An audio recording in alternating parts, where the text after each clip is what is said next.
What's up, YouTube? Welcome to Automotive Life. My name is Lucky, and today we're going to be answering the most asked question in the automotive industry.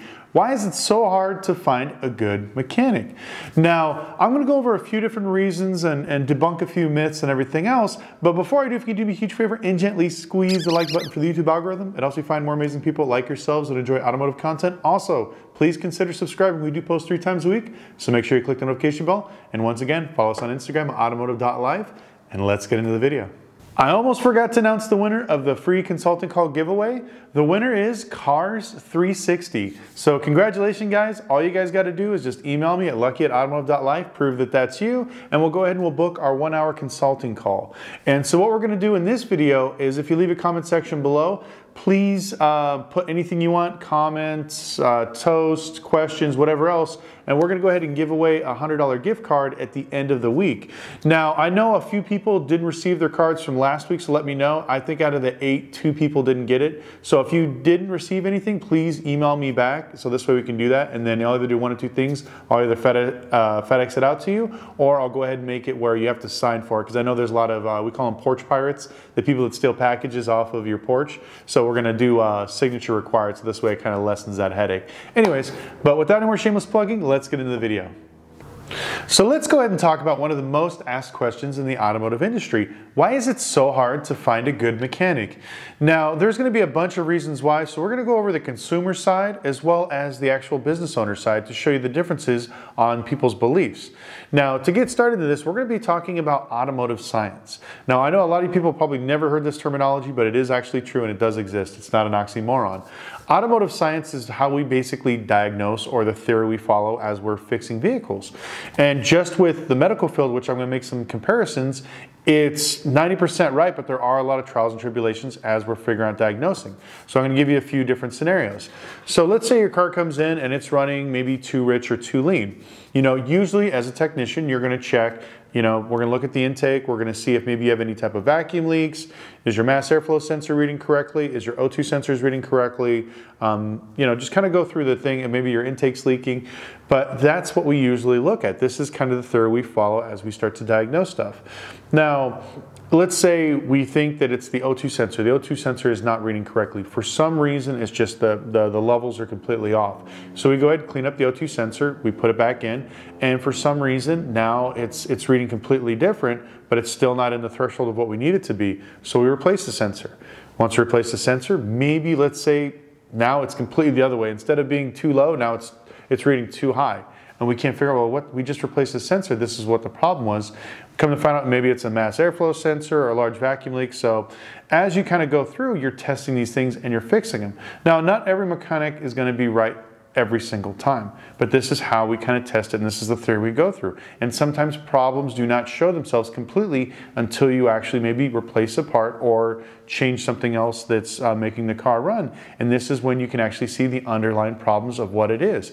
We get it all the time. Like I said, I've seen mass airflow sensors throw off cylinder misfires. I've seen throttle bodies throw off transmission codes, but a lot of times you can't tell until you fix certain things. Now, as an automotive repair shop, if I do these things, I don't charge the customer for it. I take the old part back, I send it back, and we make the right corrections. Where a lot of shops, it's really prevalent where if they say, oh, I need this part, and they need this part, and I need this part, and it's called throwing parts at your car. Like, they'll just keep throwing whatever the computer says needs to change, they just throw it out there. So this is what happens. This is why people think that most mechanics are bad.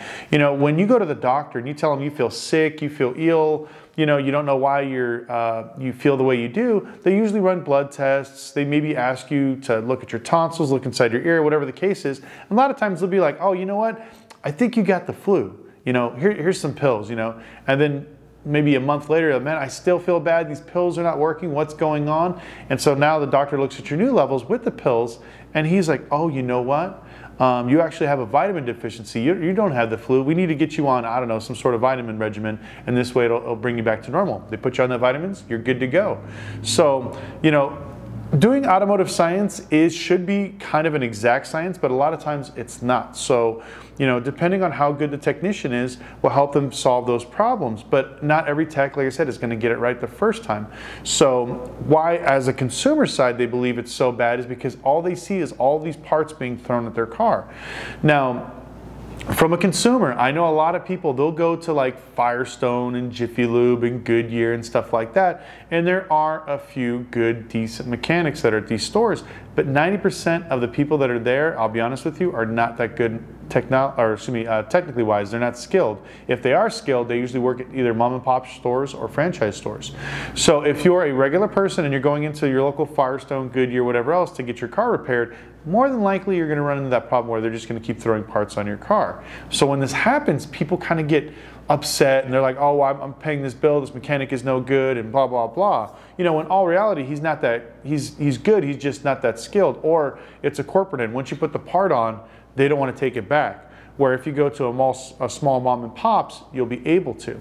So from a consumer side point, you know, try to go visit a small mom and pops actual automotive shop. A lot of people kind of shy away or scare from them because they see a small shop, oh, it's small, it's dirty, but that's usually where the best mechanics are. The reason why is most mechanics that are good, that actually know what they're doing, wind up always opening up their shops, their own shops. And usually the guys that are running those stores or their small little independents are very skilled technicians. They've been doing it for years. They work on all makes and models. It's a very good way to learn something and to get your car fixed at a reasonable price. But a lot of people don't want to pay, you know, an independent $110 an hour when they can go pay the franchise store $130. Now you're saving that $20 an hour, but you're paying for his expertise, you're paying for his education, you're paying for all the mistakes that he's made through the years and all the education that he's learned. So this way, when he diagnoses your car and it is that one part he has to replace, you know that if he replaces that one part, more than likely it'll fix the problem. So, you know, trust and confidence and go to some of these small mom and pop shops. Now, not saying that every small mom and pop shop is good. I know there's a lot of people out there that tear apart people's cars and just leave them and stuff like that.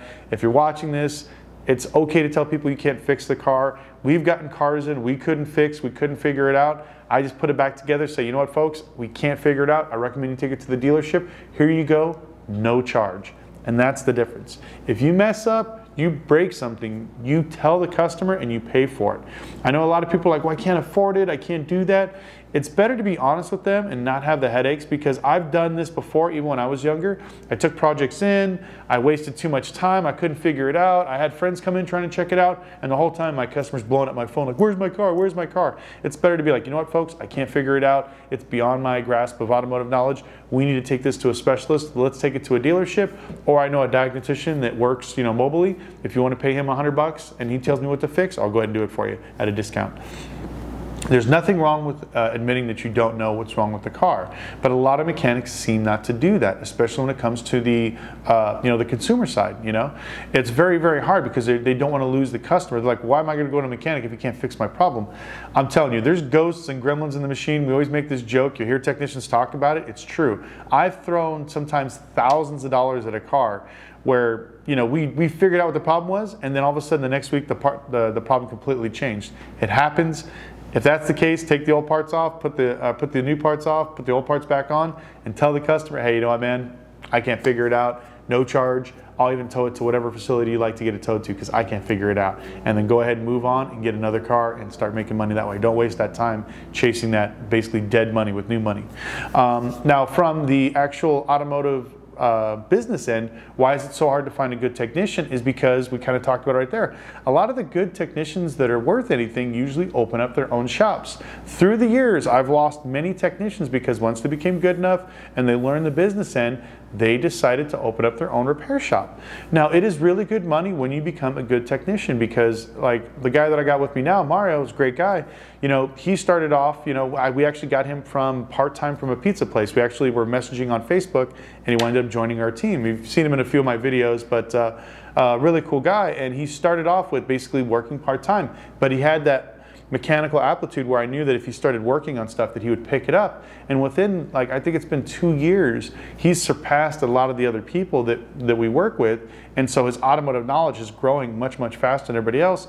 And he winded up quitting his one job and coming to work with us, where he's an independent, he's his own business owner. He gets to do all of his customer cars, he gets to do, you know, some of my cars and other people's cars, and he's making, I think they're trying to pay him, I think like $800–900 a week at the other repair shop. I think he's making around $2 to $3 grand a week currently right now, what he's doing, whether he's fixing cars or flipping cars. So The reason why it's so hard is one, most, like I said, the mechanics that are good or have good mechanical aptitude wind up opening up their own business. And on top of that, you know, they are very expensive, but they make you money. So, you know, a lot of repair shops and a lot of dealerships don't want to pay technicians.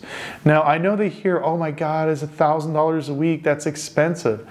It is really not. If you see how much money we spend in parts, in toolboxes and tools, it's a lot. Like, some of these guys, their Snap-on guy gets $200–300 a week from them. So if you're offering them $800 or $600 a week, half of that is going to be, I mean, a third of that's going to go for taxes.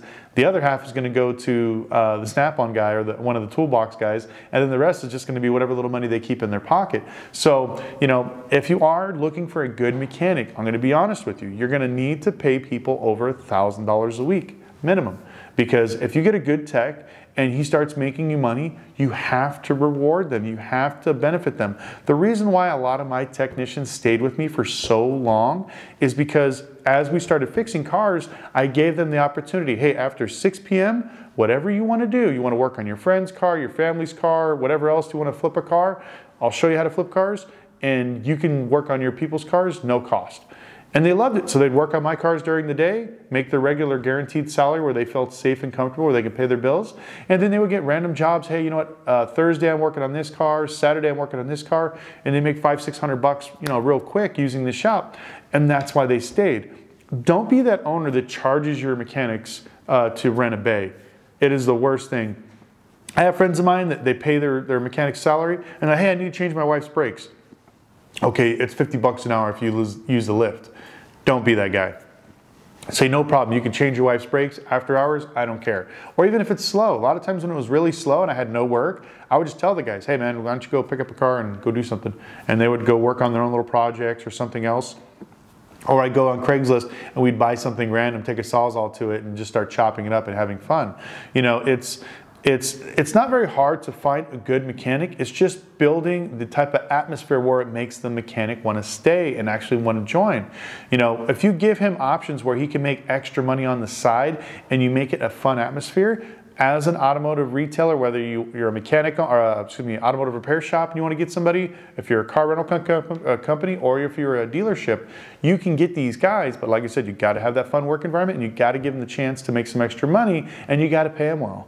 You know, so when it comes to being a good mechanic, you know, if you are thinking of opening up your own shop, you know, take the time and really think about it, because as of right now, we're getting ready to head into a very crazy time with the economy. So if you're looking at maybe opening up your own shop and leaving your current job, I would tell you don't do anything until probably April of next year, because it is really up and down. It's kind of wonky. I don't even feel comfortable because most times when we make predictions, we're pretty spot on. And this way, like even with the market and the way it's going, you know, things have been going kind of back and forth. So every time we made a prediction, it's been close, but not spot on. And just that little bit of variance makes me scared and nervous because I see where the automotive industry is going. It's going to crash. I know it's going to crash. I don't care what anybody else says.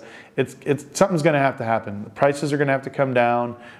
You know, the inventory, like even right now, we were trying to buy parts at O'Reilly's and they were completely sold out of a lot of different parts. That's scary. So all that stuff's going to start coming back and then we'll get back to normal, but we're going to have a dip somewhere along the way. But if you are a mechanic, like I said, and you're looking at doing this, wait till at least April. And then in this meantime, you want to learn about business. I've never seen more mechanics fail from not learning business. I've had people leave me because they wanted to open up their own shops and make more money, and they come back a year or so later because they didn't know how to properly run a business. Now, just like we talked about earlier, if you don't know how to fix a car, you tell, hey, you step back, hey, you know what, I can't fix it, give it back.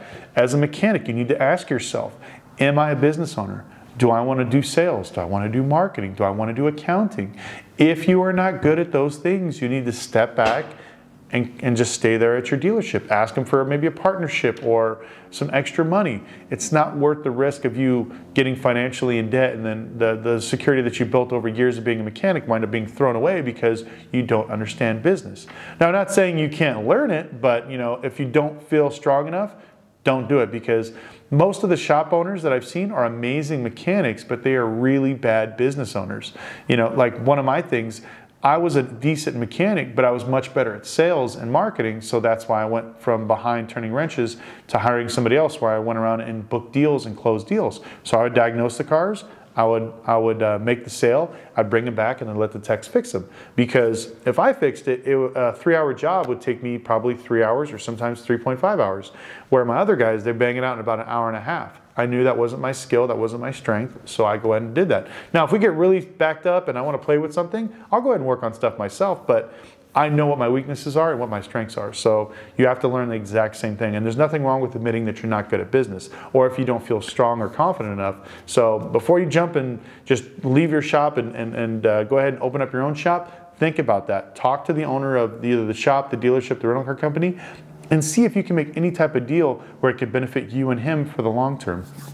Anyway, guys, I want to thank you guys so much for watching. If you learned anything, please gently squeeze the like button for the YouTube algorithm. I truly appreciate it. The channel, like I said, is growing really great. I'm so excited. Leave a comment. If you have any questions, any concerns, put it down in the comment section below. As you guys know, I answer every single one myself, none of my staff, just me. And once again, follow us on Instagram at automotive.life, and we'll see you guys next video.